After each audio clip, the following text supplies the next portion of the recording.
Hello everyone and welcome back to the channel. I hope you all are doing absolutely well. Guys, in this video we are going to practice questions on TCS MBA hiring examination. Okay, as we know, numerical ability and aptitude is a major part of this exam. So we will be practicing questions from different topics. So just by practicing questions from one single video, you will get a practice of different concepts and different topics. So make sure to watch the video till complete end so that you don't miss on any of the important topics. Also, by the end of this video I will be having 2 DIY questions for you. Make sure to attempt those questions so that you get a better practice, and write down the answers of those questions in the comment box. And while solving any of the questions, if you have any doubts, you can ask me in the comment section. I will try to answer all of the 100% comments that I get on this video. Before we start the video, if you are new to my channel, make sure to subscribe to the channel if you haven't done yet. Now, without wasting any time, let's get started with our first question. Let's look at this question. Two tailors X and Y are paid a total of 550 rupees per week by their employer. If X is paid 120% of the sum paid to Y, how much is Y paid per week? So see, this is a simple question, but in order to solve it, you have to be a bit careful. So first of all, what we need to find out, how much Y is paid per week. So let the sum paid to be Y, the sum paid to Y per week be, okay, we will assume one value and then using that we will solve it. Okay, per week be Z. Okay, so Z is the sum that we are considering, that is paid to Y. Okay, now we are told few things, that is if X is paid 120% of the sum to Y, how much is Y paid, right? So what we can say is X and Y are paid a total of 550, right? So we can write something like this, X plus Y is equals to 550, right? On the other hand, in one of the statements it is told X is paid 120% of the sum paid to Y. Okay, which means see, the sum paid to Y, what we have considered Z, and now X is told what, 120% of the sum paid to Y. So 120% of sum paid to Y is what we have considered, Z. So this is our new equation, and now solving this equation we will get Z value, and Z only we have to find out, right? Let's try to solve this one. So 120 divided by 100, Z plus Z is equals to 550. Solving it further, we will when we will solve this one completely, we will get 11 by 5 Z. Okay, and this side we have 550.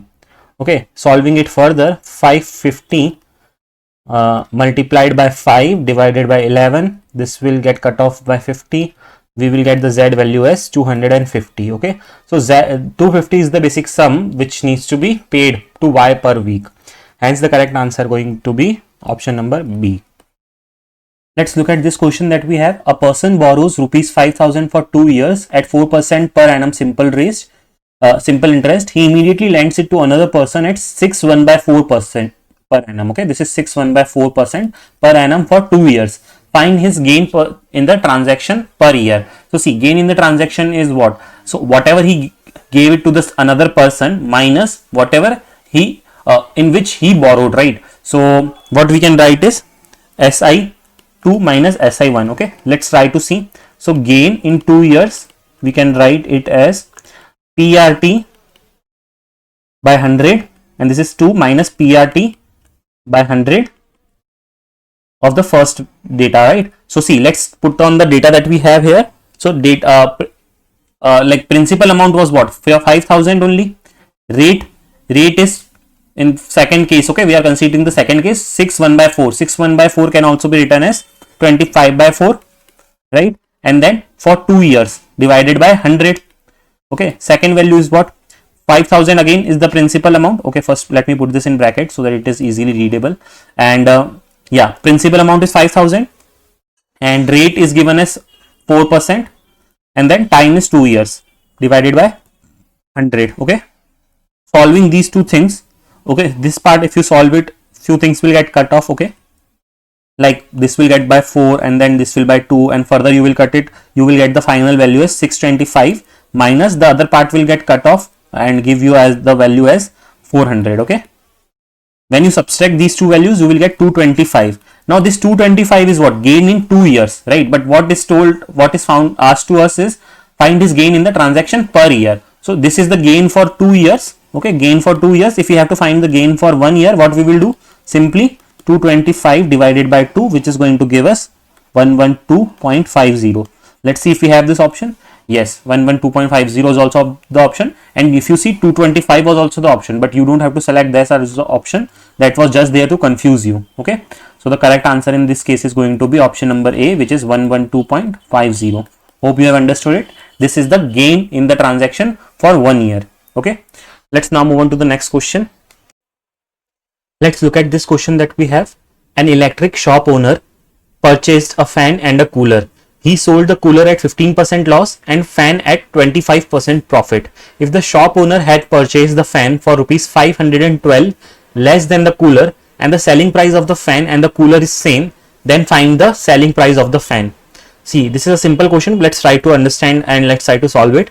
First of all, what we will do is we will assume, let the cost price of cooler and fan we will consider. Okay, cost price of cooler be X and fan be Y. Okay, now we have assumed these things, that the cost price of cooler is X and fan cost price is Y. Now what is given to us is he sold the cooler at 15% loss. Okay, so selling price of cooler will be how much? Out of 100%, 15% we will minus, because 50% is the loss, right? So 85% of X. Okay, that is the selling price of his cooler, which means we can write it as 0.85x. Okay, in the similar way, selling price of fan, what he told is he sold this fan at a profit of 25%. So I will write selling price of fan will be what? 25% means 125% of Y, right? So this can be written how? 1.25y. Now we have the selling price of cooler as 0.85x and selling price of fan as 1.25y. Now let's see what is the final thing that is asked to us. You have to find the selling price of fan and selling price of the fan you have to find. See, it is asked here. Okay, so see, selling price of fan is 1.25y. If we somehow find the value of y, we can find out the selling price of fan, right? So in order to find y, let's see what is the data given to us. We are told few things. Okay, that it is given that the cost price of fan is 512 less than the cooler. See, it is given here that if the shop owner has purchased the fan for 512 less than the cooler, which means cost price of fan is 512 less than the cooler. Now how can we write this in the form of equation? See, fan cost price is what? Y, and it is 512 less than that of cooler. So cooler we have considered it as X. So we have formed this equation now. Okay, that is y is equals to x minus 512. Okay, now there was one more statement that was told to us is selling price of fan and cooler is same. Okay, with this equation what we can say is these two like values are equal, right? Because these two are what? These two are selling price of cooler and fan. So based on this statement, that is selling price of fan and cooler is same, what we can write is 0.85x is equals to 1.25y. Okay, now this is one equation and this is another equation. Using this equation we have found the value of y in terms of x. So what we will do is we will put this y value in this equation. Okay, so 0.85x is equals to 1.25 and then x minus 512. Okay, we have substituted it in this way. So let's solve this one. 0.85x, this will be equals to 1.25 x minus 640. Okay, and then further we will solve it. This will be 1.25x and x values we will take it in one side, that is 1.25x minus 0.85x, and that 640 will go over there. Okay, on this side. Finally, when you will completely solve this, you will get the value as 0.40x is equals to 640, and then x value will be 640 divided by 0.40, which is finally going to give you 1600. Now we have found the value of x, okay, which is 1600. Now 1600, this value of x we will put it, okay, here in this one, that is our y value. So y value is what? X minus 512 and 1600 minus 512. This is going to give us how much? 1088. So we have now found out the y value. Actually, I told you in the starting of the question only, right? If we found out the y value, we can find out the selling price of fan, because we have already found out the selling price of fan in terms of y. So selling price of fan was 1.25y.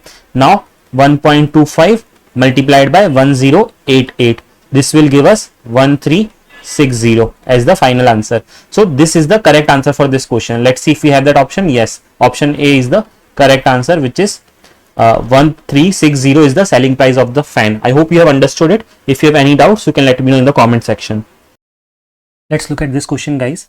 So in this question, the question is there, that is Paula and Sarah leave block P and Q towards Q and P respectively simultaneously and travel in the same route. After meeting each other on the way, Sarah takes 3 hours to reach her destination while Paula takes 5 hours to reach her destination.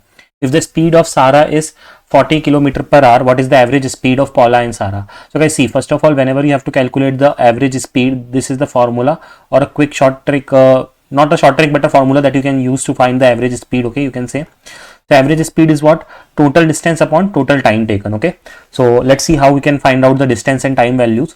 See, we have the formula speed equal to distance upon time. So now with this formula we can say distance is equal to speed into time. Now if you see in the question, distance speed of Sarah is given already, right? Speed of Sarah is 40 and also we are given the time taken by Sarah. So time taken by Sarah is 3 hours. So when you will solve it, you will get the distance as 120. Now if you notice in the question that they both are moving from P to Q and Q to P. Okay, one is moving from P to Q and other is moving from Q to P, which means the distance is going to be same for both.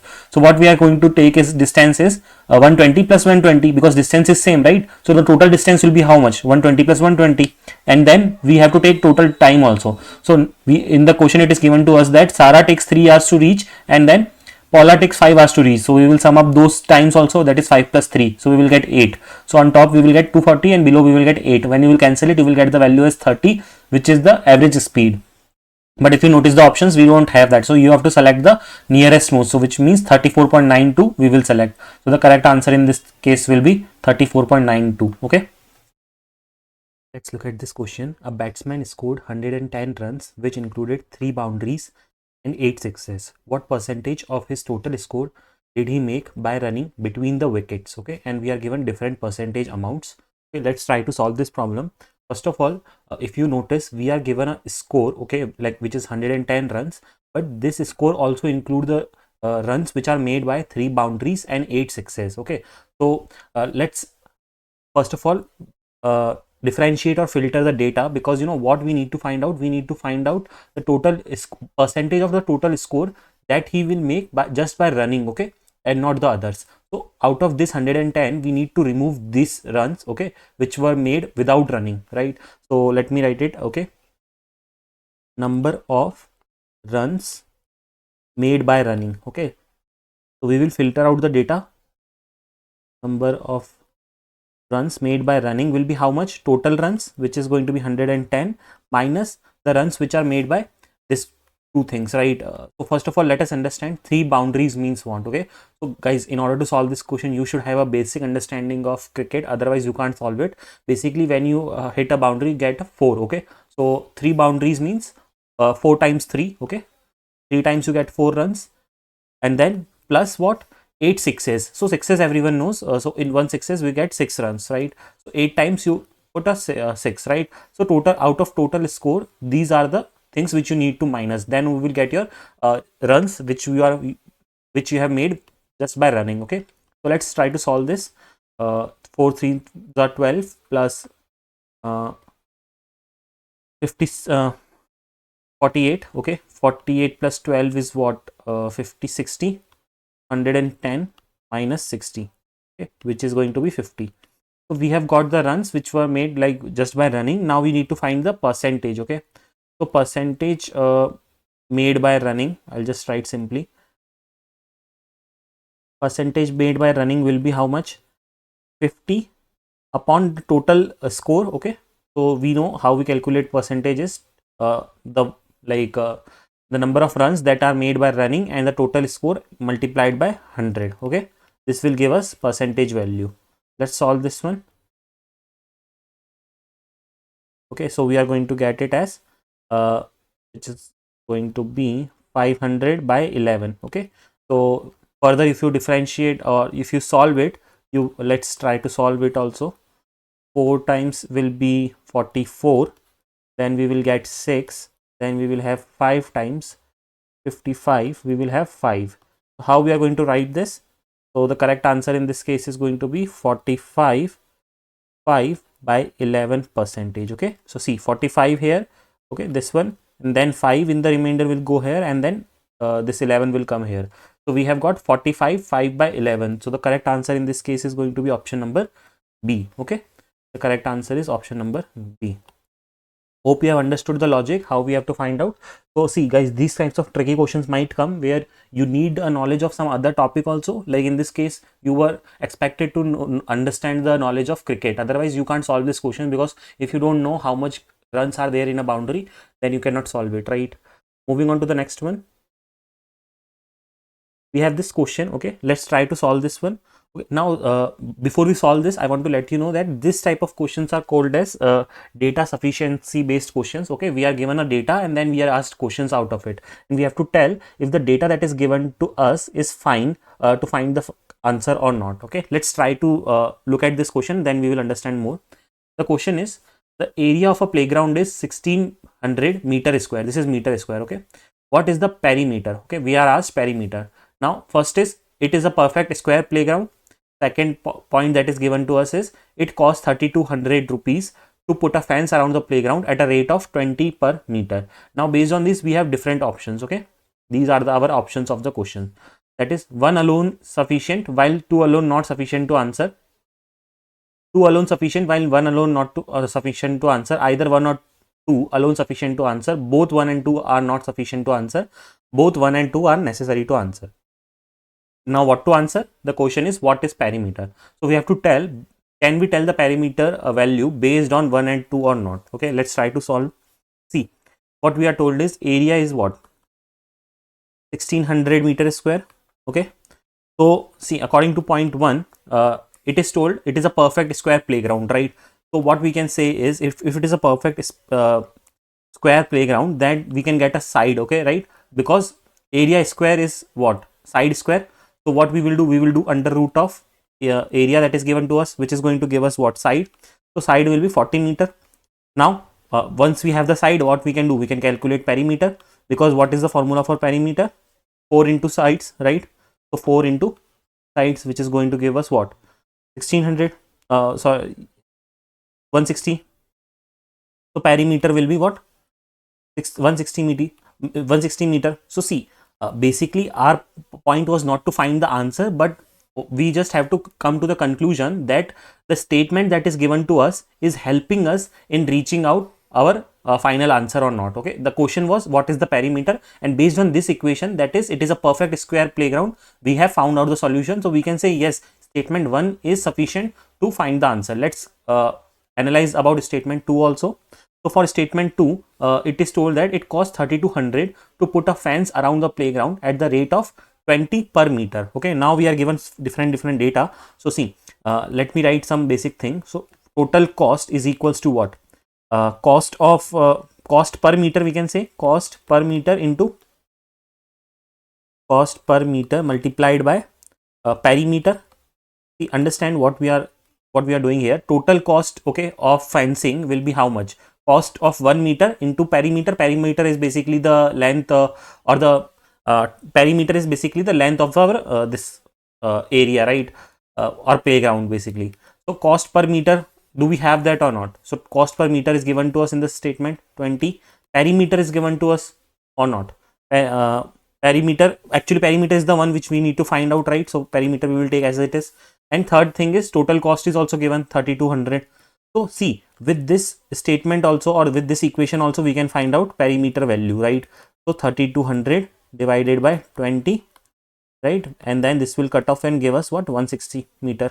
So what we can say is, yes, statement 2 can also lead us to our answer, which is the perimeter. So the correct answer in this case is either 1 or 2 alone sufficient to answer. Okay, because 1 or 2 both are independently sufficient to answer our question. Okay, we do not need them both together, or it is not like one is needed and other is not needed, or the other is needed and one is needed. So hope you understood these kinds of data sufficiency questions. These are very important. So just in case if you are seeing for the first time, it will be a good practice. Okay, we are going to solve more question on this one.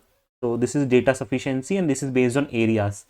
Okay, so the correct answer in this case is option number C, which is both either one or statement 2 alone are sufficient to answer our question. Let us move on to the next question now. Okay, we have this question. Two students appeared at an examination, okay, and one of them secured 9 marks more than the other, and his marks was 56% of the sum of their marks. The marks obtained by them are, okay. Now these are like easy questions, I would say, based on kind of ratio and proportion. Okay, let's try to solve this. See, what is told is two students appear for an examination. One of them secure 9 marks more than the other, okay, and we are not given direct marks, okay, we have to find it out. So let us first suppose few things. Let the marks be x and x plus 9, because what we are told, the marks of one is 9 more than the other. So if we consider the marks of one is x, then the marks of other can be considered as x plus 9, correct? Then what other thing is told is the marks of see, read this statement from here. One of them secured 9 marks more than the other, and his marks was 56% of sum of their marks. Okay, so what with this statement we can create one more equation, that is one of them secured 9 more marks than the other, and this 9 more marks than the other is equals to what? 56% of the sum of their marks. So we can write what? 56% of sum of their marks. So sum of their marks is what? X plus 9, right? So this is what the statement is saying, right? Now read it again. One of them secured 9 marks more than the other, and his marks is 56% more than the 56% of sum of their marks. Okay, so based on this we have formed this equation. Now by solving this equation we will find out the value of x, and based on the value of x we will find out the marks obtained by both of them. Okay, let's try to solve it. So x plus 9 here, and then 56 upon 100 percentage we will simplify, and we will solve it. 2x plus 9, okay, and this one what we can do is x plus 9, okay, and this is like if we cut it off by, let's cut it off by 4, so it is going to be 4 and 1 and 14, and here it will be 25. So this 25 will go there, so it will come here, and here we will have 14. 2x plus 9, okay, this is our equation as of now. If we solve it, 25x plus 25 into 9, okay, is equals to 28x plus 14 into 9, okay.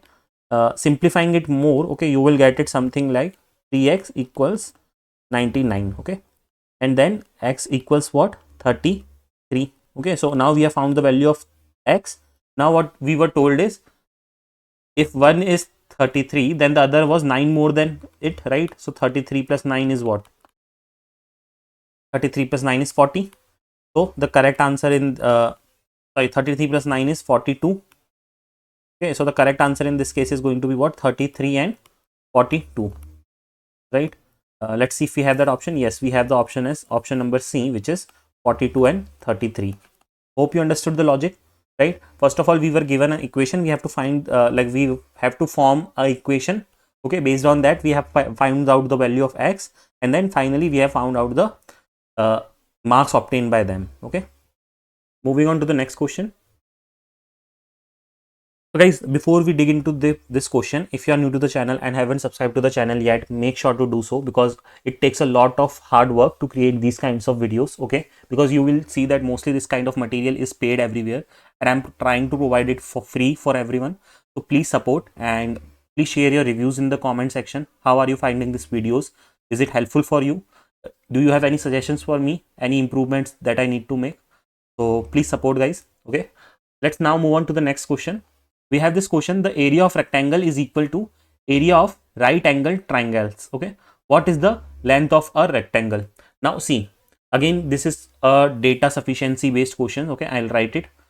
So data sufficiency based questions, what we have is, we have two statements. Okay, we have to tell, based on these two statements, can we find out the answer of this question or not? Okay, let's see how we can solve this one.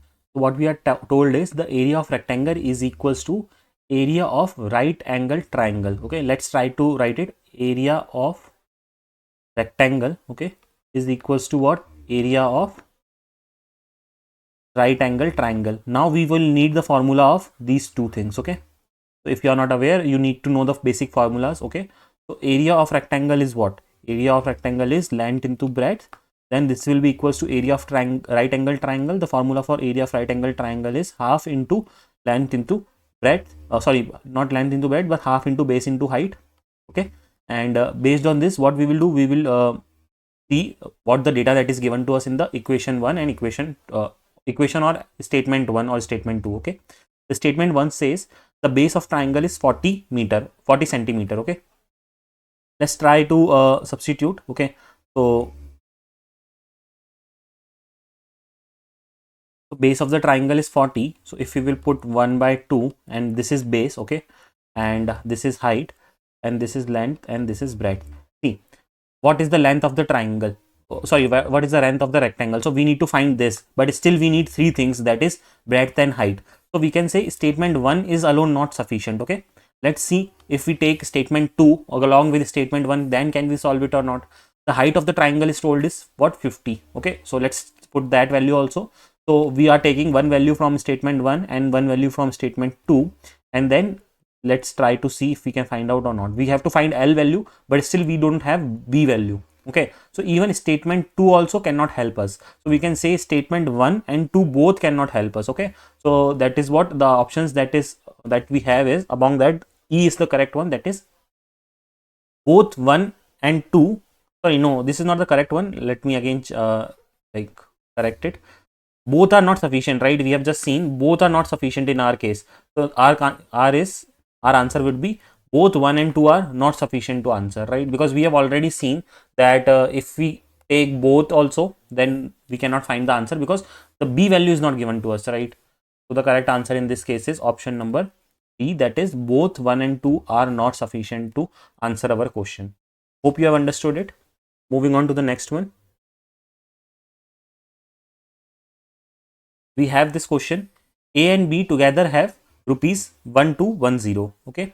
If 4 by 15 of A's amount is equals to 2 by 5 of B's amount, how much amount does B have? Okay. Let's try to solve this question. What it is told is 4 by 15 of A's amount is equals to what? 2 by 5 of B's amount, right? Now let's try to create a ratio based on this value. So A by B, B will come down and then this will be 2 by 5 into 15 by 4, right? 5 threes are 15 and 2 times 2 4.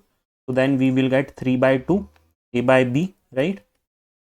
So now we have the ratio of A is to B as 3 is to 2, right? Now what we are asked is how much amount does B have, right? So we can easily find it now because together value also it is given to us is 1210. So we can write it something like 3x plus 2x is equals to 1210. Now based on this we will find out the value of x and then we will find out the final value of B. Okay. So let's solve this one. 3 plus 2 is 5x, 1210. X is equals to 1210 divided by 5 and 5 2s are 10 and 5 4s are 20 and then 5 2s are again 10. Okay. So we will get the x value as 242. Now what we need to find? We need to find the amount that B has. So for finding the amount that B has, we need to do 2x. So 2 into 242, this is going to give us 484. Okay, which is going to be our correct answer. 484 rupees. Let's see if we have that option. Yes, we have the option as option number B. So in this case, the correct answer is going to be option B. Okay, guys, if you have any doubt in any question, let me know. Okay, in the comment section. Moving on to the next question now. Okay, so now we have this question, that is two numbers are respectively 20% and 50% more than a third number.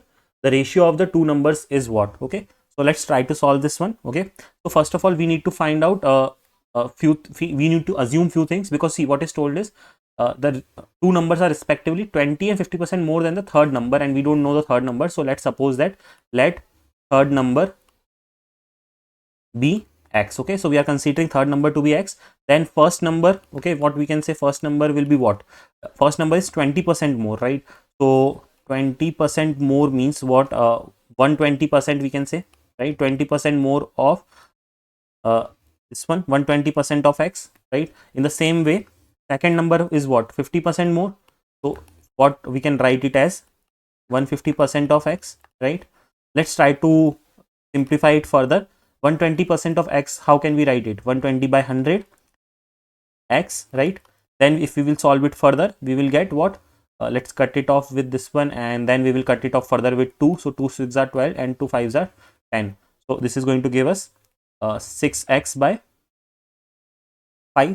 In the same way, let's simplify this one also. 150% of x.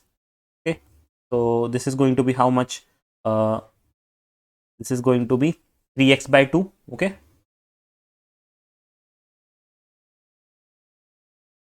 5 3s are 6 and 5 2s are 10. That's why. So 3x by 2, we have simplified it and got it. Now we are asked ratio of two numbers. Okay, so we have the values of two numbers. First number is this and second number is this. Based on this, we will find out the ratio of two numbers. So 6x by 5, okay, is to 3x by 2, right? So if we will solve it, what we will get? 6 into 2 12x, 5 into 3 15x, right? I have just done cross multiplication in this way. Okay, this will multiply with this and 5 will multiply with 3, so we will get 12x is to 15x. Now we can further simplify it, 12x by 15x or something like this. So it is going to be around how much? 3 4s are 12, 3 5s are 15. So the ratio that we have got finally is what? 4 is to 5. Let's see if we have that option. Yes, we do have. The correct answer in this case is going to be option number C, that is 4 is to 5. Hope you have understood the logic. If you have any doubts, please let me know in the comment section. Let's move on now to the next question. The next question is this one. Okay, a sum of money at simple interest amounts to 815 in 3 years and 854 in 4 years. We have to find the sum. Okay, see, this is a question based on simple interest. Okay, so let's try to solve it. Based on the data that is given to us, we need to find out the solution. Okay, so see, simple interest for 1 year, it is what? Okay, we will try to solve that. See, simple interest for 3 years is 815 and simple interest of 4th year is 854. So the difference between two simple interest is the simple interest of 1 year, right? That we have.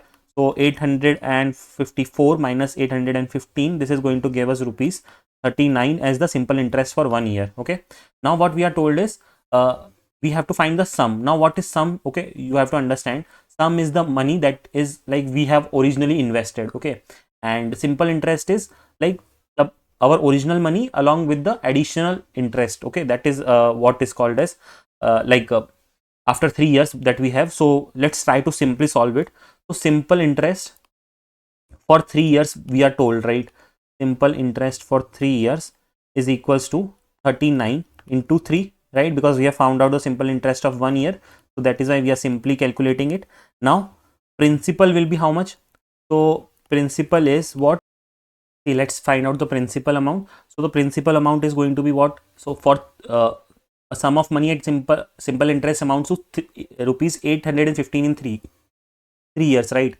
So 815 minus 117, because 117 was the simple interest, right? And the total amount includes what? See, this 815 is what? Our sum. Okay, sum or principal, okay, whatever you can say, plus simple interest.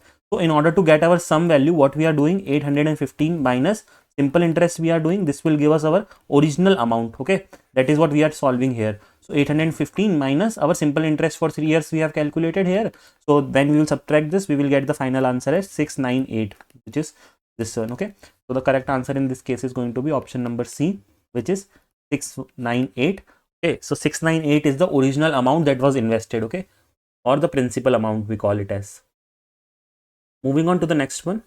Okay, so the next question is this one. A sum fetched a total simple interest of rupees 4016.25 at the rate of 9 PCPA in 5 years. What is the sum? Okay, see, now this is again a like very straightforward simple interest based question. Okay, so before we dive into this question, let me tell you a formula. Okay, this is very important. I hope like most of you will be aware, but if you haven't practiced aptitude from a longer time, the possibility is that you might have forgotten this formula. Let me refresh it for you. So there is a formula in simple interest, that is PRT divided by 100. Okay, let me tell you what is P, what is R, and what is T. So P stands for principal, okay, R stands for rate, and T stands for time. Okay, so whenever you have a simple interest based question, okay, try to see if you have these kinds of values in it or not, like that is principal, rate or time, because you know what happens is mostly, and SI usually is represent for simple interest. Okay, mostly you know you will be given like there are these four things, right? 1 2 3 4. Okay, so out of four you will be given three things and you will be asked fourth one. So that is what mostly the questions you will get. Let's see in our case what do we have. So see, what we are asked is principal sum. Okay, now if you are not aware what is sum is principal. Okay, always remember that. So we need to find principal. So let's try to formulate it in this way, that is simple interest into 100. This 100 will go up and then this R and T will come down. Okay, that is rate and time. Now let's substitute those values. So simple interest value we are already given, that is 4016.25. Okay, and then multiplying this 100 here, okay, divided by what? Rate. So rate is given is 9. Okay, and time is given is what? 5 years. So into 5. So now if we will solve it, this 2 will multiply and become 401625, and then 9 into 5 is what? 45. Okay, if you will cut off and simplify it, and then finally you will get it as answer as rupees 8925. Okay, so the correct options out of this is option number D, that is rupees 8925. Hope you have understood it. See, as I told you, these kinds of questions are very common and like very much asked. Okay, so and this is not even tricky also. You just need to make sure that the mathematical calculations that you are doing is correct. Okay, so you just need to substitute the values, and based on that you will have to find out the value which is asked. Okay, either you will be asked principal amount or rate or time or simple interest, whatever you are asked. Apart from that, all the other values you will be given. You just need to substitute in the formula and find it. Okay, let's move on to the next one now. Okay, we have this question. A person crosses a 600-meter long street in 5 minutes. What is his speed in kilometer per hour? Okay, so we need to find speed. So see, let's see. Speed is what? Let's try to substitute the value. Okay, speed is equals to, usually there is a formula called as distance upon time. Okay, if you are not aware. In this case, the distance that is given to us is what? 600, right? 600 meter. Okay, and time is given to us is what? 5 minutes. And see, first of all, we need to we are asked to find out the solution in kilometer per hour. Okay, so kilometer per hour, and here we have the values in meter per, and this is what? Minute. So see, kilometer, in order to find it in kilometer per hour, we need to first find it in meter per second, and then we can convert it to kilometer per hour. Okay, so see, this is minutes, right? The below part is minute, so we need to convert it into seconds. So 1 minute has 60 seconds, so that is why I'm going to multiply it with 60. So in 5 minutes we will have 300 seconds, right? So let's solve it further. So 600 divided by 300, this is going to give us what? 2 meter per second. Okay, now let's convert it into kilometer per hour. Okay, now if you are not aware how to do it, see, there is a straightforward thing. Whenever you need to convert meter per second into kilometer per hour, you can simply do 18 by 5 multiplication. Okay, now just in case if you are very curious how this 18 by 5 came, see, in 1 hour how many seconds do we have? We have 3600 seconds. Okay, and in 1 kilometer we have sorry, in 1 hour we have 3600, and in 1 kilometer we have 1000 meter. Okay, so based on this, when you will solve it, like these two zeros will cut off, and then 2 18s 2 times 18s is 36, and 2 times 5 is 10. So in this way this thing has came. Okay, so whenever you have to convert it, so again and again, every time you don't have to remember, this is kind of a short trick you can remember, which will be helpful for you. When you will solve it, you will get the final answer as 7.2 kilometer per hour. Okay, so the speed is going to be this one. Okay, 7.2 kilometer per hour. Hope you have understood it. Any doubts you can ask in the comment section. Let's move on to the next question now. Okay, now we have this question. An aeroplane covers a certain distance at a speed of 240 kilometers in 5 hours. Okay, and to cover the same distance in 2 by 3 hours, it must travel at a speed of, okay, again we are asked speed only. So let me write the basic formula so that you don't get confused. Speed is equals to distance upon time. Okay, now the major part is, in order to calculate the speed, we need a distance upon time. Okay, so to cover the same distance in, see, second time is given to us, but second distance is not given to us. Okay, so first our duty is to calculate the distance. Okay, So see, distance is equals to what? 240 into 5. This is going to give us 1200 kilometer. Okay, now just in case if some of you are confused how I have found out distance, I have taken this one, okay, and I am just substituting speed into time, right? Just rearranging the formula. So this will give us distance value, okay, which is 1200 kilometers. Okay, so we have found out our distance value which we needed, and time was already given to us. Okay, time is what? 1 2 by 3, which is okay, sorry, 1 2 by 3, which can also be written as 5 by 3 if some to simplify it. And now we need to find out speed, right? So speed is what? Distance we have already found out as 1200 and divided by 5 by 3, right? So in order to simplify it, we can write it in something like this, right? So when you will finally solve it, you will get something as 720 kilometer per hour. So the correct answer in this case is going to be option number D, which is 720 kilometer per hour. Hope you have understood the explanation. Let's now move on. Let's look at this question now. The ratio of compound interest occurred for 2 years and the simple interest occurred for 1 year on the same amount at R% per annum is 2.21. What is the value of R? See guys, it sounds like a very complicated statement. So we will solve it step by step. Okay, basically what is the main question that is asked to us is we need to find the value of R. Okay, and we are given few things like, you know, compound interest, simple interest. So before solving this question, you should know the formulas, okay, of everything. Otherwise you can't solve this question, it will be very complicated. See, I'll write the formulas before we start. So compound interest formula is P plus P into 1 plus R upon 100 square minus P, okay, where P is the principal, R is the rate. Okay, so this is basically our formula for compound interest. And then I will also write the formula for simple interest also. Simple interest is equals to P R T divided by 100, okay, where P is the principal, R is rate, and T is time. Okay, now having these formulas, we will start solving things. Okay, so see, in the question what is given to us is compound interest occur for 2 years, which means compound interest for 2 years. Okay, for this we will write down the formula now. So compound interest for 2 years will be how much? Okay, here it is not actually square, it is n. Okay, after substituting it will be square. So P into 1 plus R divided by 100, and then I will substitute the time n value, that is 2 years here. So it will be square minus P. Okay, this is the first thing that we have. Now what we will do is we will start simplifying this one only to reach our, or to find out our R value. Okay, see, so this can be written as how? This same equation, if we simplify it further, we can write something like this. Okay, P I will take common out of both. Okay, because see, P is here also in the first part and in the second part also. So what I have taken is, I have taken P as the common. So 1 plus R divided by 100 square minus 1. Okay, this is what we have got. Now let's simplify it further.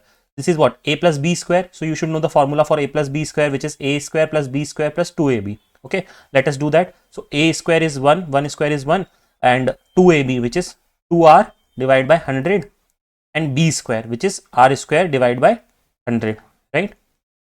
And then we have this minus 1 that will stay as it is. Now in this one, what you will notice is 1 and minus 1 will get cancelled, or it will be 0. So remaining is this much. Okay, now let's see what we have. So at this point we have reached, I'm writing this in the simplified form. So we will have P, that is 2R divided by 100 plus R square divided by 10,000. Okay, so this much thing we have it now. Okay, this is what? Compound interest for 2 years. We have written this. Okay, now according to the problem we are given something, okay, like the ratio of compound interest and the simple interest. Okay, like basically we are told the ratio of two things, that is compound interest and simple interest, is what? 2.21. So we will use these things now. So compound interest ratio for 2 years and simple interest for 1 year. Okay, so that is why I am writing CI2 and SI1, because time for compound interest is 2 and time for simple interest is 1. So is equals to what? 2.21. This is already given to us. From that only we have taken these things, and now we will start solving these things, okay, because we have to reach somehow to one point where we get the value of r, okay. So see, now what I will do is compound interest for 2 years. We have got this value, right? Just now we have solved. So let me write this one now first. So P 2R divided by 100 plus R square divided by 10,000. Okay. So just now we have found out this value. So I have written that divided by simple interest for 1 year. So you know, I have already told you the formula for simple interest in the top, that is PRT by 100, and T value is 1. So we will just use that.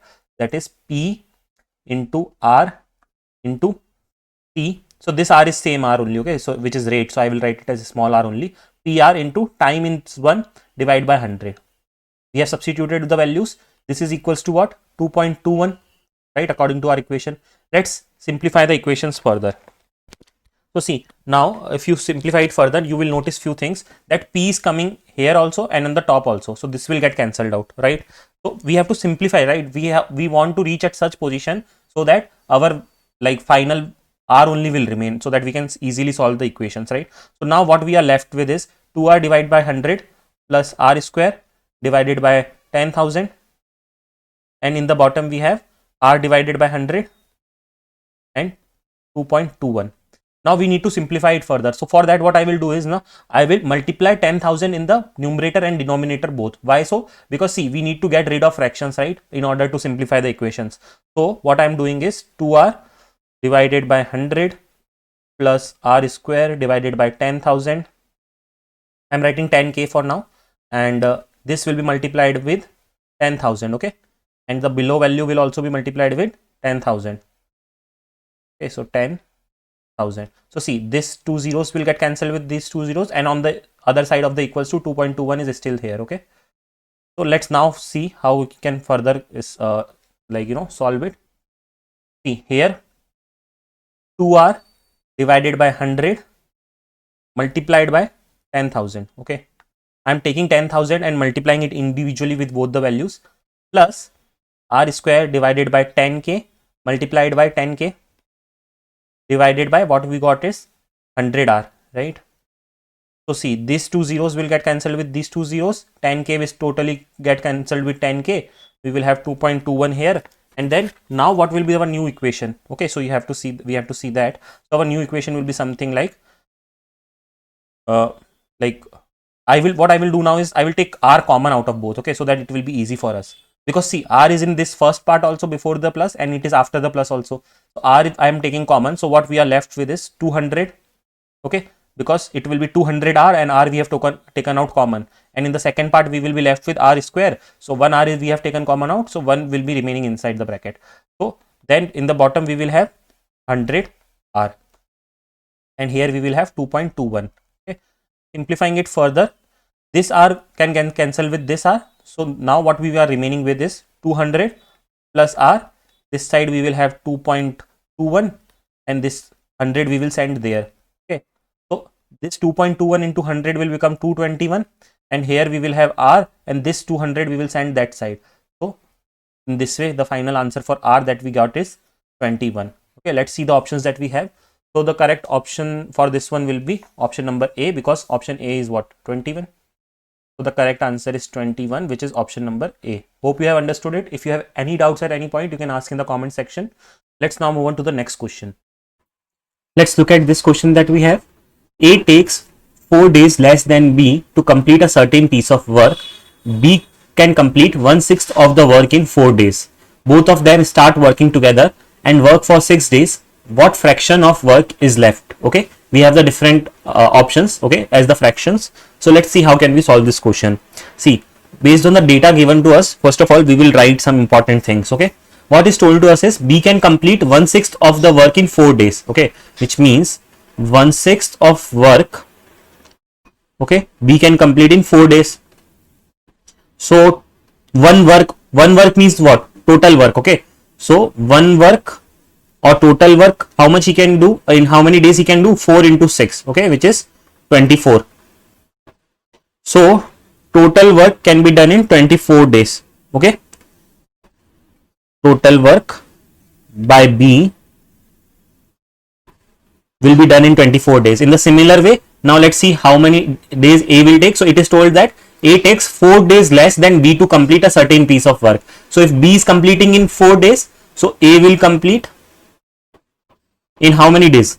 A will complete in 24 minus 4, because it is taking 4 days less, right? So 20 days. Okay. So we have understood that total work will be done by B in 24 days, and total work will by A it will be done in 20 days. Okay. Now let's see what is asked to us is, both of them start working together and work for 6 days. What fraction of work is left? Okay. So see, first of all, we have to understand how much work they complete in 6 days. So for that, first of all, let's see how much work both of them does in 1 day. So amount of work done by A in 1 day. Okay. So amount of work done by A in 1 day will be how much? Just simply 1 by 24, right? We can write it like this. And in the same way, amount of work done by B in 1 day, exactly same thing we are finding for B also. So it is 20 is the total amount of work. So in 1 day, 20 will do 1 by 20 amount of work, right? So total amount of work in 1 day by both. Total amount of work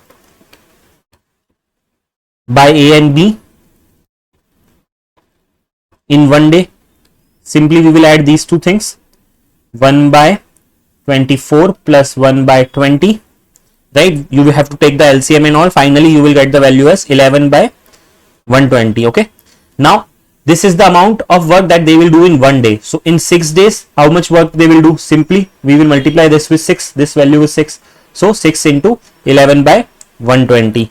So we will get the final answer as 66 by 120. So this is the amount of work that they are doing in 6 days. Now what was asked to us is, what fraction of work is left? Okay, after they both do the work in 6 days, there will be some work which will be left after the total work. Okay, so how we can find that? So total work we have to consider as 1 minus this work that they have done in 6 days. Okay, which is 66 by 120. Now when you will solve it, you will get your final answer that is asked. Okay, so simply 120 minus 66 divided by 120. So this will be 54 by 120. So you can cut it with 6. So 6 9s are 54, and then 6 2s are 12, 0. So 9 by 20 will be the answer that you will be getting, which is the work that is left after they both work for 6 days. Okay, let's see, we have that option. Yes, option C is the correct answer for this question. Hope you have understood it. If you have any doubts, you can let me know in the comment section. We have this question. Okay, let's read the question first. In a certain school, 20% of students are below 8 years of age.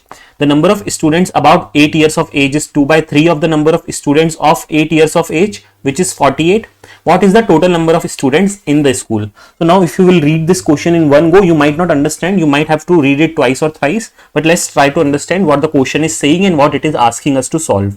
Okay, see, first of all, in a school, the question is giving us some data. Okay, that the number of students who are below 8 years of age is this much. Okay, and then the number of students who are above 8 years of age, okay, is 2 by 3 of the number of students of 8 years, and the number of students of 8 years is given to us as 48. Okay, so basically we are given 3 data and we are asked to find out the total number of students. So let's note down what all the data that is given to us. First data that is given to us is number of students below 8 years of age. Okay, so below 8 years is how much? 20% of students are below 8 years of age, but we don't know the total number. So let's consider, let total students be X. Okay, let total students be X. So 20% of what? 20% of total students, which means 20% of X, right? So 20% of X means 20 by 100 into X. This can also be written as this will be get cancelled and it will be 5, so we can write it as X by 5. Okay, now second thing what is given to us is what?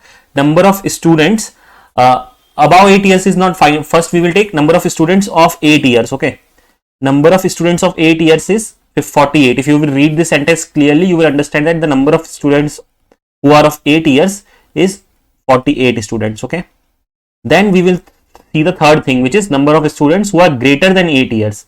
So what it is told for that, the number of students above 8 years is 2 by 3rd of the number of students of 8 years, which means 2 by 3rd of 48. So this will get cancelled with 16 and we will have 32 students in this category, right? Now with these three, what can we create one equation like 1 plus 2 plus 3 is equals to x, right? Because first is what? Students less than 8 years, second is what? Student equals to 8 years, and third is students greater than 8 years. So when we will sum up all this, we will get the total number of students, right? So let's now try to sum up all of them. Okay, so first we were getting x by 5, then from second we were getting 48, and then from third one we were getting 32, and this is equals to what? X. Okay, so further solving it, x by 5, this 48 plus 32 will be how much? 80, right? And then here we will have x. Further solving it, we will have 80 is equals to x minus x by 5. Okay, this we will solve by taking LCM. 5x minus x is 4x divided by 5, and then we will have 80. Further solving x, it will be 80 into 5 divided by 4, and this will get cancelled. So we will have 20 into 5, which will be 100, right? So the total number of students will be 100 students. Okay, let's see if we have that option. Yes, option number E is the correct option for this question. Hope you have understood it, how to solve this. Basically it was a tricky word problem, but if you will understand it in a nice way, you can easily solve it. Let's look at this question that we have. A student multiplied a number by 3 by 5 instead of 5 by 3. What is the percentage error in the calculation? We have different percentage as the options: 34%, 44%, 54% and 64%.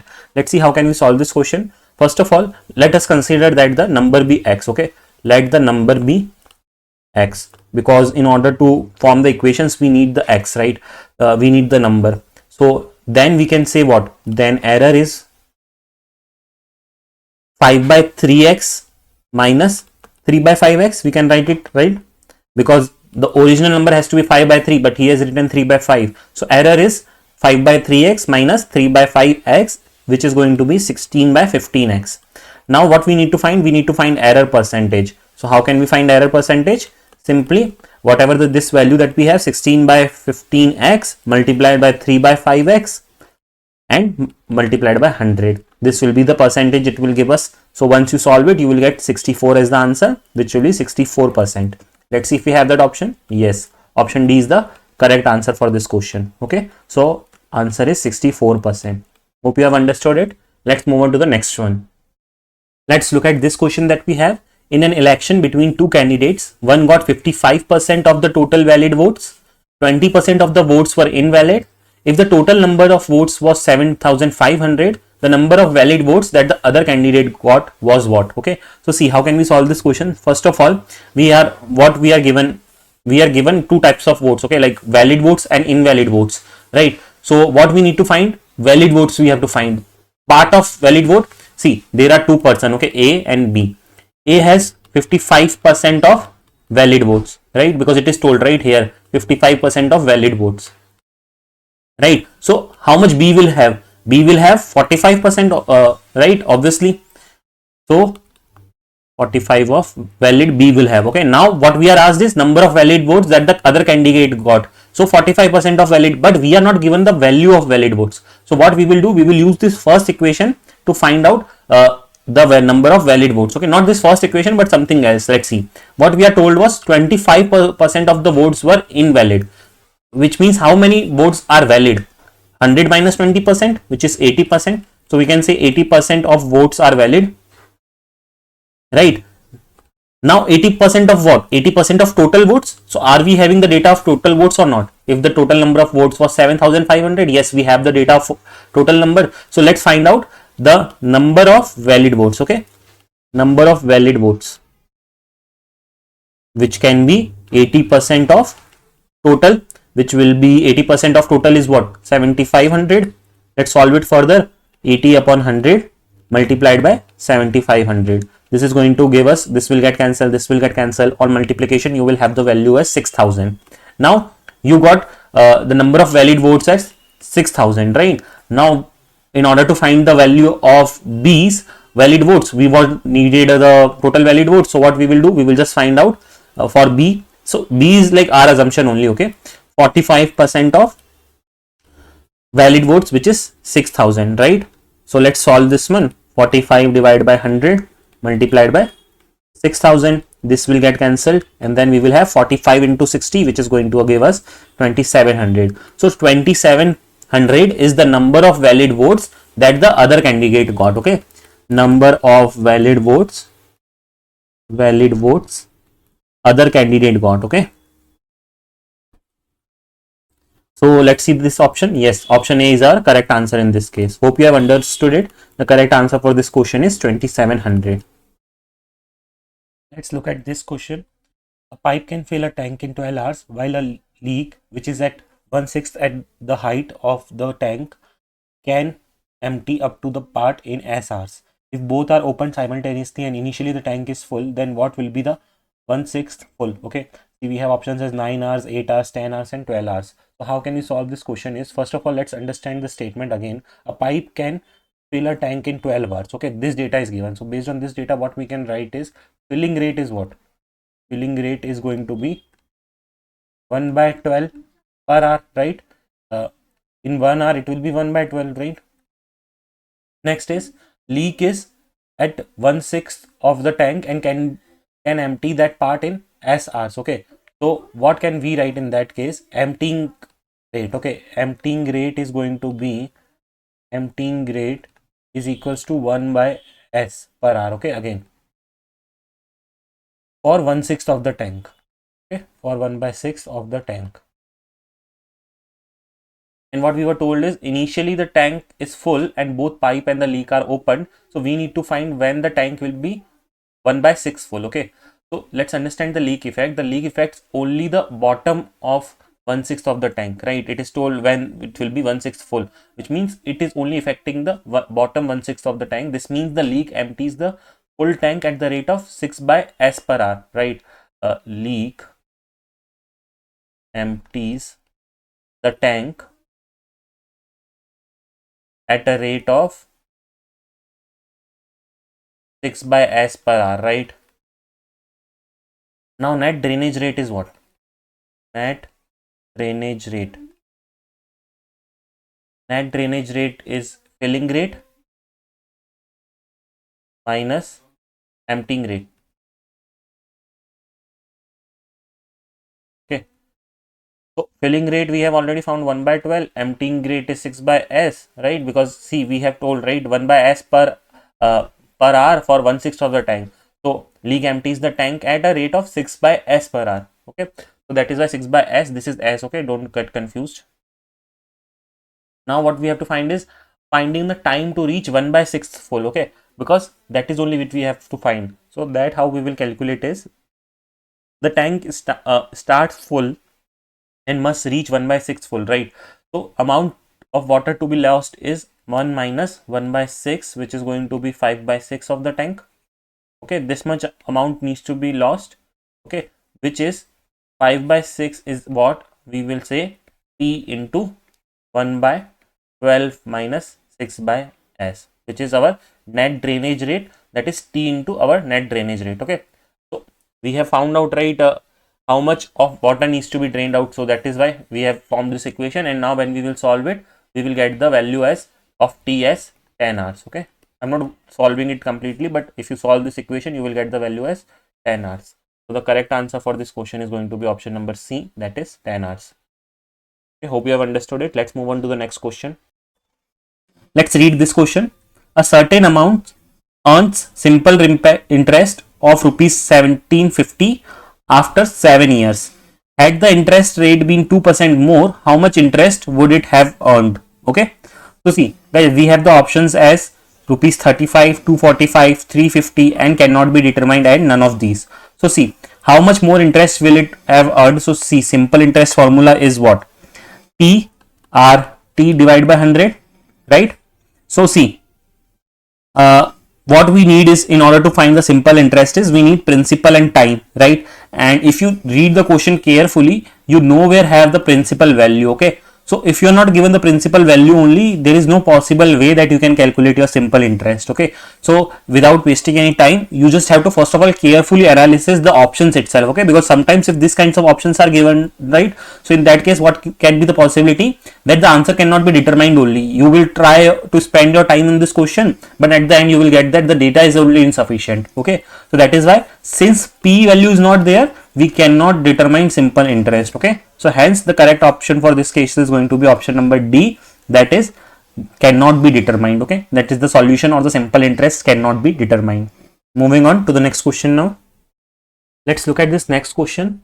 Two numbers A and B are such that the sum of 5% of A and 4% of B is 2/3 of sum of 6% of A and 8% of B. Find the ratio of A is to B. We are given different ratios options, so we have to select the correct answer. Let's see how can we solve this. See, based on the data that is given, we will try to write the equation. So what we are told is 5% of A plus, like sum it is given, right? So sum of 5% of A and 4% of B. So 5% of A plus 4% of B is equals to what? 2/3 of 6% of A and plus 8% of B. So based on this, we have created our equation. Now let's try to simplify it further. So 5% of A can be written as 5/100 of A plus 4% of B will be written as 4/100 of B. Right, this will be equals to what? 2/3 of this thing, which is 6/100 of A plus 8/100 of B. Okay, now we have written these things. So now what we will do, we will cut off whatever possible. So 5/100 can be written as 1/20. You can cancel out things, and 4/100 can be written as 1/25 B. And this side, when we will completely multiply this inside and solve it, we will get as 1/25 of A plus 4/75 of B. Okay, now we have this thing. Now what we will do, we will take A at one side and B's values at one side. So what we will have 1/20. Okay, and then 1/25 also we will take there, so it will be minus 1/25. Now A is there in both, so we will take that common. Okay, here. Now here what we will take the B values. So 4/75 is already here, and then 1/25 will go there and it will become minus 1/25, and then B we will take it out as common. Okay, now what we need to find out, we need to find out the ratio of A by B, right? So before that, let's solve these two first. Okay, so 1/20 minus 1/25, when you will solve it by taking LCM and all, you will get 1/100 A. Okay, and this side when you will solve it, you will get as 1/75 B, right? So what you need to find out, you need to find out the ratio, which is A and B, right? So A by B is equals to what? A by B is equals to like 1/75 multiplied by 100/1, which is going to be 100/75, and this can get cancelled and you will get 4/3. Okay, this will get cancelled by 25, you can cancel. So you will get the value of A by B as 4/3, which means the ratio is going to be 4:3. Let's see if we have that option. Yes, option D is the correct one. So the correct answer for this question is going to be option number D, which is 4:3. Hope you have understood it. Let's now move on to the next one. Let's look at this question that we have. 3 candidates contested an election and received 1136, 7636 and 11628 votes respectively. What percentage of the total votes did the winning candidate get? Okay, so see, percentage. Okay, whenever we are asked, what we need to do, part divided by whole, okay, multiplied by 100. This is the most important formula. So if you are ever asked to calculate the percentage of a part, so you need to use this formula. Now let's calculate what is whole value. Okay, first of all, whole is what? Whatever is the total votes, we have to sum all of them. So 1136 plus 7636 plus 11628. When we will sum all of this, we will get 20400. Okay, so this is our whole value. Now part is what percentage of the total votes did the winning candidate get? Now how much votes will the winning candidate get out of 3? The one who has the maximum votes, right? So this is the value of winning candidate's vote. Okay, so what we will do, 11628 divided by 20400 multiplied by 100. This is going to like cut off and all. So finally we will have value as 57, which is 57%. Okay, hence the correct answer in this case is going to be option number A, which is 57%. Moving on to the next question now. Let's look at this question that we have. What will be the ratio of simple interest earned by a certain amount at the same rate of interest for 6 years and that for 9 years? Okay, so see, we need to find out the ratio of simple interest in this case. Okay, so see, what we can do is required ratio. Okay, required ratio is equals to what? So PRT by 100, this is like 1, and then PRT by 100. Okay, for second case. Okay, this is like 1 and 2 is cases. Okay, don't consider these as like numerical values. Okay, so simply I'm writing it. So now let's see the values and substitute it. What will be the ratio of simple interest earned by a certain amount at same rate? Okay, which means R is same for both. Okay, and that for 9 years. So certain amount at same rate, which means principal is also same. So P and R we are going to keep as it is. Time is different. In first case, time is 6 and then divide by 100, and then in second case P and R again is going to be same, and then time is 9 and then divide by 100. Let's cancel whatever possible. So what we will have at the end is 6 by 9, which is 6:9. Okay, 6:9 can also be written as 3 2s are 6 and 3 3s are 9, which is 2:3. Okay, let's see if we have that option. Yes, option number C is the correct answer for this question, which is 2:3. Okay, hope you have understood it. It was pretty basic one, but the thing is the calculations you have to be very careful. Okay, moving on to the next question now. Let's look at this question that we have. A sum of money amounts to rupees 9,800 after 5 years and rupees 12,005 after 8 years at the same rate of simple interest. The rate of interest per annum is what? Which means we have to find the rate of interest in 1 year. So see, based on this data given to us, we need to find few things. First of all, simple interest for 3 years we can find out, right? How we can find out? Because we are told that the sum of money amounts to 9,800 after 5 years and 12,005 after 8 years. So after 8 years to 5 years difference is what? 3 years. So what we can say, sum of simple interest for 3 years will be 12,005 minus 9,800, which is going to be 2,205. Okay, this is going to be our simple interest for 3 years. Now in the similar way, if we have to calculate simple interest for 5 years, how can we do that? So in order to do that, what we need to do, first of all we need to find out the simple interest for 1 year, and then we will multiply that simple interest with the 5. Okay, so then we will get the simple interest for 5 years. So how we will find out? See, this we know that this is the simple interest for 3 years. So using this we can find out the simple interest for 1 year. 1 year will be what? Simply we will divide this by 3, and in order to find out simple interest for 5 years, we will just simply multiply it by 5. Okay, solving this we will get the value as 3675. Okay, this is the simple interest for 5 years now. Okay, now we have to find the principal amount. Okay, so principal, because why we are finding the principal amount? Because initially at the end we have to find rate, right? And simple interest formula you also know what it is, PRT by 100. So if we have to find rate, then we already have simple interest, we have time, so now principal is remaining.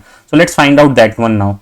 So see, in order to find simple interest, what we will do is we will do 9,800 minus 3675. Why so? Because you see, you know there is a formula, that is your amount is equals to what? Principal plus interest. Okay, principal plus interest.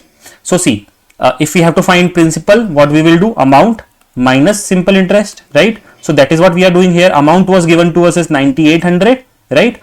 And then for that the simple interest is 3675. So we have just subtracted that values. Okay, subtracting it will give us 6125. Okay, so 6125 is the principal. Now rate is what? So we have already seen the formula. So using rate we will find out. So rate will be what? Simple interest multiplied by 100 divided by principal into time. Let's substitute the values. So see, simple interest value that we have got is 3675 multiplied by 100 divided by the principal amount that we have got is 6125 multiplied by time value is given as 5 years, right? So we have to find the rate of interest, right? Like for 5 years thing, right? So that is why on solving this you will get the value as 12. So 12% is your rate value. Hence the correct answer in this case is going to be option number C, which is 12%. Okay, hope you have understood it. If you have any more doubts, you can ask in the comment section. Moving on to the next question. Let's look at this question that we have. In an interview, the ratio of number of qualified to disqualified candidates is 12:5. If 40 less candidates had applied and 10 more qualified, then the ratio of qualified to disqualified candidates would have been 5:1. Find the number of candidates who were interviewed, and we have different options given to us. Let's see how can we solve this question. See, first of all, the ratio that is given to is 12:5, right? And this ratio is for what? Number of qualified to disqualified candidates. So what we can say, let number of candidates qualified and disqualified be 12x and 5x. Okay, 12x and 5x. Okay, now total number of candidates interviewed will be how much? Total number of candidates interviewed will be sum of both of them, right? Because total number is what? The number of candidates who have disqualified and the number of candidates who have qualified. We will just sum both of them. So total number of candidates we can say is 12x plus 5x.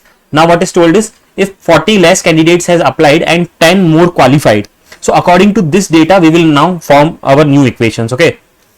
So according to this equation, what it is told is 40 less candidates has applied, which means number of candidates according to data is number of candidates, number of qualified. Okay, before number of qualified candidates, we have to write the data for total number of candidates. Okay, total number of candidates is equals to 17x. This is what? 12x plus 5x is what? 17x, right? So 17x minus 40. Why minus 40? Because it is told, right, if 40 less. So that is why I am writing according to this question. Now the statements I am writing, okay, according to questions. So total number of candidates will be 17x minus 40. Now number of qualified candidates will be how much? Number of qualified, it is saying if 40 less candidates has applied and 10 more qualified, then so in that way what we will write? 10 more qualified. So previous amount of qualified was 12x and 10 more as qualified. So that is why I am writing 12x plus 10. Okay. In the same way, number of disqualified will be how much? Number of disqualified. So has applied and 10 more qualified, then the ratio of qualified to disqualified candidates would be 5:1. So disqualified, what we can consider is, see, we have total and then we have the amount of qualified. So if we will subtract qualified out of total, we will get the amount of disqualified, right? So what I will do is, I will just write the equation in this way: 17x minus 40 minus 12x and then minus 10, right? This will give me the number of disqualified candidates. When you will solve it, you will get it as 5x minus 50. Okay. Now what is told to us is, we are given a, this one ratio is given to us, 5:1. Now this is the ratio for what? This is the ratio of qualified to disqualified. So this is our qualified value, this is our disqualified value. Let's write it down here: 12x plus 10 divided by 5x minus 50. Okay, now we have formed this equation. We need to solve it to find the value of x. Let's do that quickly. 12x plus 10 is equals to 25x minus 250. Okay, on further solving it, you will get the values of x as 260 divided by 13, which will be equals to 20. Okay, so the x value that we have got is 20. Therefore the total number of candidates interviewed will be how much? 17x, right? This was the value that the total number of candidates interviewed. So 17x, we will put our value 17 into 20, that will be 340, right? So let's see if we have that option. Yes, 340 is the correct answer for this question, because in the question also it was told, it was asked this only, that is find the number of candidates who were interviewed. So see, number of candidates who were interviewed, we already had the data in the form of x, right? That is 17x. We have to find out based on the data which is more given to us. So using that, we have found out the value of x, and then that x value we have substituted in our total value. So finally we have got the answer as 340. Okay, I hope you have understood it. If you have any doubts, you can ask me in the comment section. Okay, so guys, let's look at this question now. The question is, the below table gives the data of 5 banks and the number of persons taking personal loans over the years. So see, we have this data that is from year 1991 to 1994, and we have the data of number of people taking loan from the bank. Okay, so in year 1991 we have 26,000 in the A, right? And then from bank A, then from bank B it was 30,000. In this way we have all this data. Now based on this data we are asked few questions that we have to answer. Let's read the question now that we have. Which bank recorded the least number of people taking personal loans from 1991 to 1994? So guys, understand what is the range that is given to us is like complete range only. Okay, now out of this we have to tell that which of the banks have least number of people from which they have they have taken the loan. Okay, so how we can find out that? See, we have to find all the like loans of like number of peoples from all the banks. Okay, like we have to sum all these values, then we will get the number of peoples from 1991 to 1994 who has taken the loan from this bank. In this way, for B bank, C bank, D bank and E bank we have to do. So if you will sum all of these, you will get for the first bank which is bank number A, you will get 1, 2, 4, 0, 0 and 0. Okay, this is the first value. So I'll write all the submissions here so that it will be easy for you to read. So for bank A it is going to be this value. Okay, for bank B, once you will sum, you will find out 1, 1, 5, 0, 0 and 0. For bank C, the total number is 1, 1, 2, 7, 0, 0. For bank D, it is going to be 1, 1, 4, 6, 0, 0. Okay, and then for bank E, it is going to be 1, 2, 8, 2, 0, 0. Okay, so we have noted down all. Now what is asked is least number of people. So out of this we have to tell which is the least digit. So see, you have to check is one by one and you will find out that C has the least number of people that has taken the loan from the bank from year 1991 to 1994. That is why the correct answer for this question is going to be option number B, that is bank C. Hope you have understood it. Question was easy, but it's just that you have to focus and you have to do a bit of calculation, otherwise your answer can come wrong. Okay, let's move on to the second question of the same based on this data only we have one more question. So let's read that out. So see, we have this same question. Okay, based on the same data we have to find out. The question is the percentage of total number of people taking loans from bank B when compared to the total number of people taking loans from all the banks in the above years is what? See, basically we have to find percentage based on the data that is asked. Okay, so what we have to do is in this case, so see, what is told is percentage of total number of people taking loans from bank B. So for that we will need the total number of people who has taken loan from bank B. So bank B total number of people we have already counted on the top right. Let's see what it was.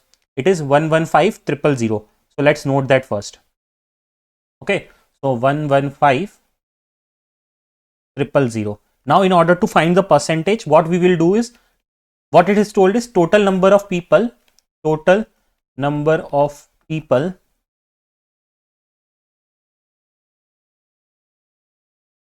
taking loan from bank B divided by grand total, okay, which is like for all the banks. Okay, and this will be multiplied with what? This will be multiplied with 100, which will give us the final answer.